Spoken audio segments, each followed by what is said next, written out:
power couple, and they were. Liza Lehmann is a name that you might know, probably pronounced Lehman. She was a composer, but she started her career as a singer, a really excellent soprano, but with a pretty small voice. And she knew that although she had a decent career as a concert singer, she was never going to make the big bucks as an opera star. But she was a really good pianist. So she stopped singing and went full-time into composing. And one of her biggest, most popular pieces, that was probably one of her biggest money makers, was In a Persian Garden, which is a set of verses from Omar Khayyam's Rubaiyat, thank you very much. Which is a set of verses, Eastern verses, which people like you would have known by heart in 1915 or 1920. Everyone knew them, and in England they were extremely popular, in our country too. And still, if you go around the United States and find some little dinky library that was in business in like 1915, and you ask if they have any music, if they have 5 things, one of them will be In a Persian Garden by Liza Lehmann, because it was that popular. In fact, I personally own 5 copies of it, because it was designed to be sung by 4 solo singers, SATB, and 1 really good pianist. And it's super fun to do. It occupies an entire half of a program. So she, in fact, came to America and toured around with that piece with 4 singers. And then that was so successful, she wrote more pieces like that, some that were funny, that were parodies of popular songs. She did a whole set of silly songs to be sung to children. She did some on Alice in Wonderland texts, and she did some with Breton folk songs, all of them for a soprano, alto, tenor, bass, soloist, and piano. Super fun, and many of them also, students, available online on IMSLP, which is really fun. Her husband, meanwhile, Herbert Bedford, was kind of a Renaissance man sort of guy in the Edwardian era. In some circles, he is famous because he wrote this great study of George Meredith's heroines. Hello, George Meredith experts sitting out here. Has anyone ever read novels of George Meredith? The once incredibly famous George Meredith? Nobody. I haven't either, even though for years I've known that one of the reasons Herbert Bedford was famous was because he wrote this book about the heroines of George Meredith. They were kind of moral-ish, but apparently also amusing and fun, and everyone read them. So that was one of his big things. He wrote a study of the music of Schumann, also famous. I think he made most of his money, though, painting miniature portraits of aristocrats. And then he married Liza Lehmann. But he was also a composer. So he wrote regular songs, by which I mean songs with piano accompaniment. But his big obsession was this idea of unaccompanied song. He felt that the truest, most pure musical emission of poetry was not with the distraction of the piano and its annoying harmony, but instead it should be just a voice singing the poem with a beautiful melody. Of course, this is the same time that Vaughan Williams is writing all this stuff and all these other people that you've heard tonight.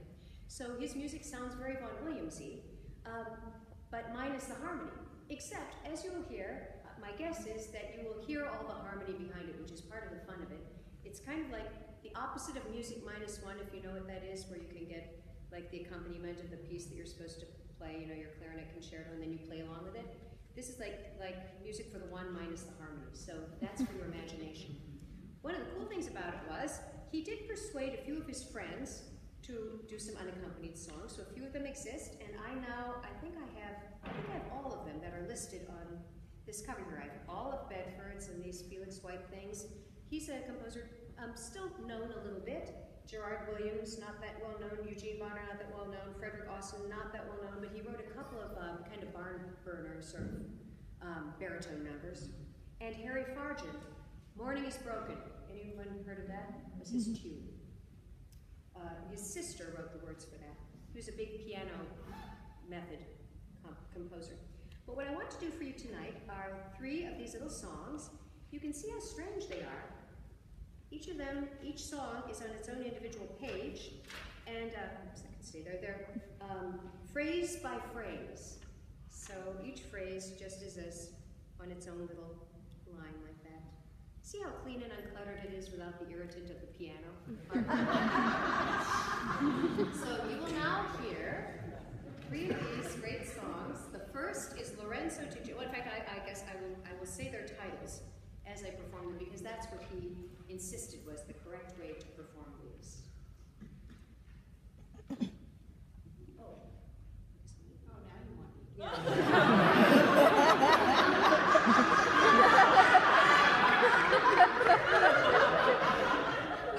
I want that one note that you play so well.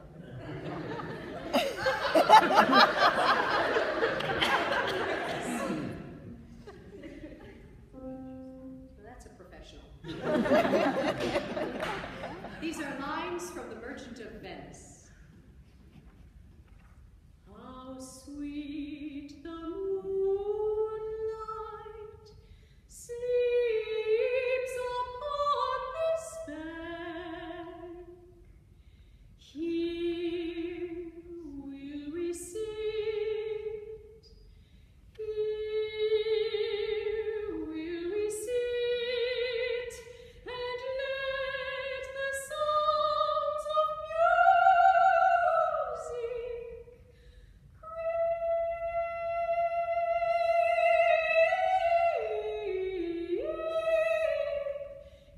in our ears.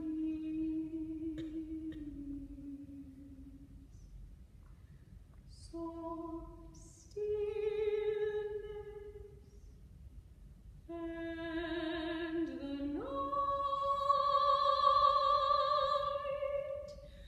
become the touches of sweet harmony.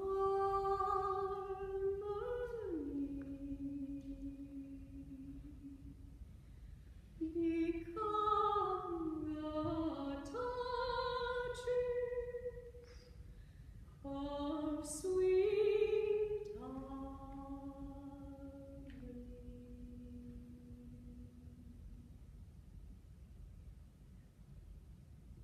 The Little Boy Love, verses from the 18th century.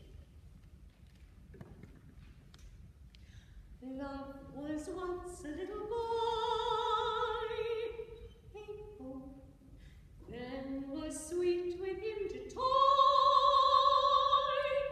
hey-ho. He was then so innocent, not as now on mischief bent. Free he came, made harmless wet, hey-ho, hey-ho.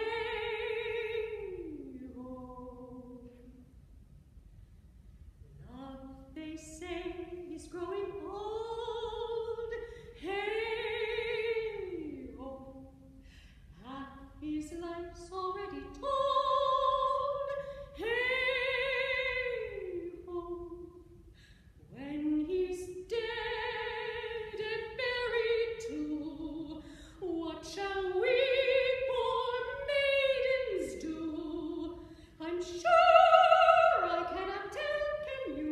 Oh, oh, oh, oh, oh, oh, hey-ho.